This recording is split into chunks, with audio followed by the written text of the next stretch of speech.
Tentang dia. Aku mengenalnya sejak kami berusia 5 tahun. Tepatnya setelah ibu meninggal. Ayah bilang keluarganya akan menjadi keluarga baruku. Ibunya menjadi ibuku, ayahnya menjadi ayah keduaku. Dan dia akan menjadi teman dekatku. Pada usia 13 tahun, kami menjadi tunangan. Entah apa yang ada di pikiran orang tua kami. Aku juga tidak tahu apa-apa waktu itu. Yang aku tahu, aku dan dia akan selalu bersama. Namanya Bara. Dia sudah menjadi tunanganku selama 1 dekade lebih. Wataknya cerminan nama, sama sama Baranya. Kalau dilihat dari penampilan luarnya, dia tidak begitu mencolok. Dingin dalam pemilihan warna maupun gestur. Sama seperti api terpanas yang berwarna biru dan putih, penampilan luar yang terlihat lugu tak mengisyaratkan apapun tentang betapa membakarnya ia pasca kontak langsung. Kehadirannya berbalut ketenangan yang tak dibuat-buat. Namun di balik itu ada ketegasan yang tak bisa diabaikan. Wibawanya berjalan lebih dulu sebelum bibirnya mengucap kata. Dan ketika bicara, setiap diksi terasa tajam, singkat, namun penuh bobot. Seakan semua kalimat telah ditimbang matang sebelum disampaikan. Dia tidak datang untuk sekedar hadir. Dia datang untuk menang. Kata-katanya bukan sekedar suara, tapi sesuatu yang menuntut untuk didengarkan. Pemimpin? Mungkin tidak dalam gelar, tapi sulit untuk tidak menghormatinya. Wataknya temperamental. Dia menunjukkannya dengan baik guna memastikan lawan bicaranya sadar atau bahkan tunduk pada keinginannya. Aku tidak mau bermain-main, walau terkadang seru juga mengisanginya. Tapi residu dari temperamennya dapat meninggalkan trauma. Cukup sekali dia marah, aku tidak akan mengulanginya lagi. Kecuali saat itu yang kau inginkan. Contohnya, saat dia sedang makan dimsum, makanan favoritnya. Dalam sekali duduk, dia dapat menghabiskan banyak sekali dimsum. 15 buah dalam semenit ukuran besar. Saking cepat dan banyaknya, aku ragu dia sempat mengunyah. Dia tidak berbagi perkara satu ini. Aku bahkan tidak bisa menggodanya. Sekali aku coba menyentuh dimsumnya, dia langsung marah dan beli lagi yang baru. Dan setelahnya, dia tidak akan bicara padaku selama 1 jam penuh. Sejak kecil dia punya tendensi arogan. Dia tahu apa yang dia bisa dan apa yang patut dibanggakan dari diri dan prestasinya. Sementara aku adalah bola liar yang tidak benar-benar tahu siapa diriku dan apa yang kuinginkan. Arogansinya tidak kupahami.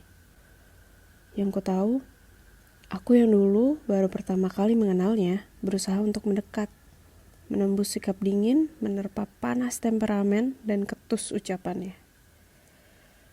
Cukup sekali bagiku untuk merasakan sakit penolakannya, meski harus kuuji penolakan itu dalam ribuan situasi dan skenario. Tampaknya kualitas diriku tidak juga membuatnya terkesan.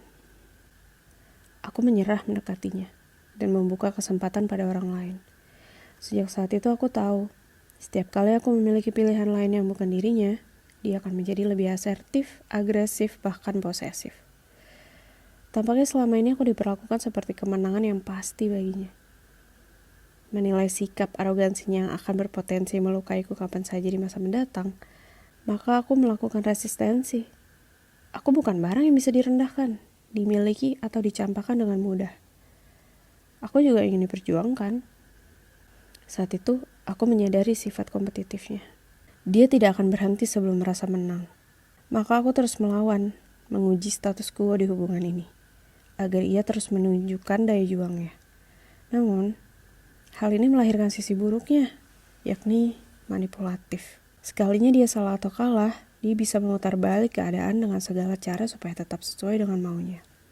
Tapi di balik itu, dia adalah orang yang ulet.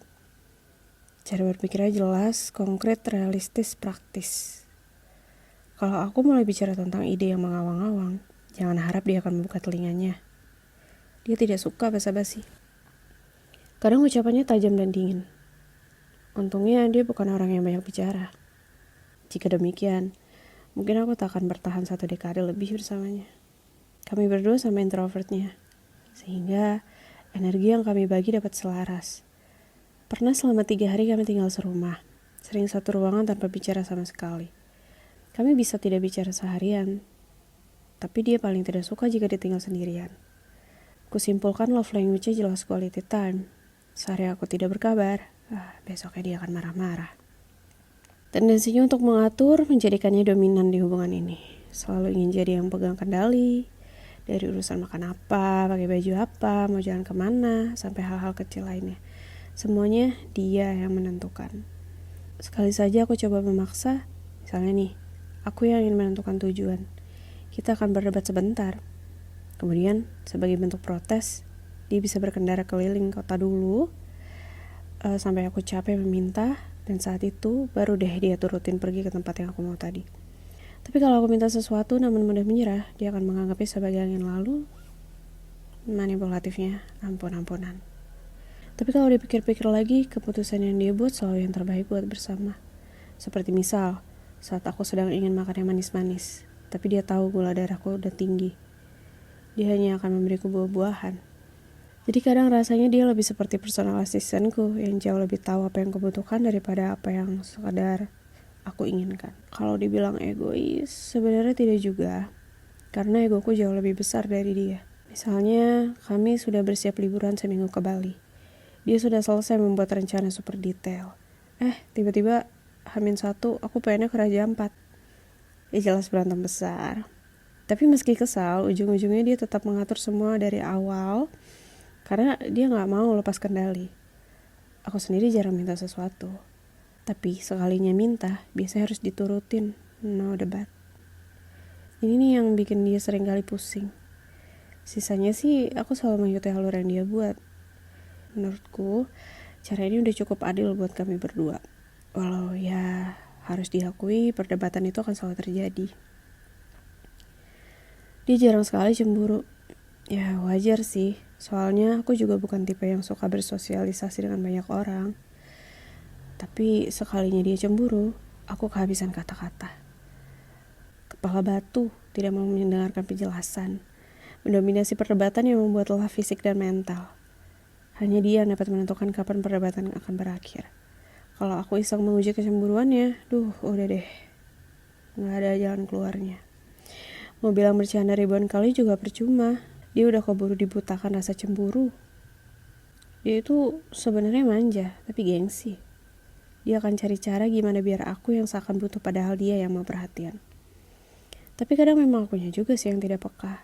Jadi dia harus berusaha keras untuk dapat apa yang dia mau. Soal sisi romantisnya, gimana ya ngejelasinnya? Tipis. Hampir gak kelihatan. Orang biasa aja mungkin kesulitan menangkap gestur-gesturnya, apalagi aku yang lemah tentang hal-hal seperti ini. Misalnya nih, dia pasang wallpaper HP, yang aku lihat hanya foto bangunan biasa. Tapi kalau diperhatiin baik-baik, ternyata di sudut kecil fotonya itu ada perspektif tertentu, ada aku di dalam foto itu.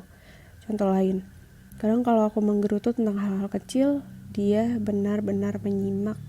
Seperti aku pernah menyeletuk, pengen tidur lebih lama. Besok ya, dia atur alarm lebih lama. Membantu menyiapkan rutinitas pagiku, menyiapkan sarapan, dan mengatur jadwal lebih efisien. Tapi ya gitu, aku jarang menyadarinya. Seringkali aku bingung sendiri kenapa tiba-tiba dia kasih A, B, C. Kenapa dia nyuruh X, Y, Z. Iya, dari sini terlihat jelas kalau dia itu sangat micromanage.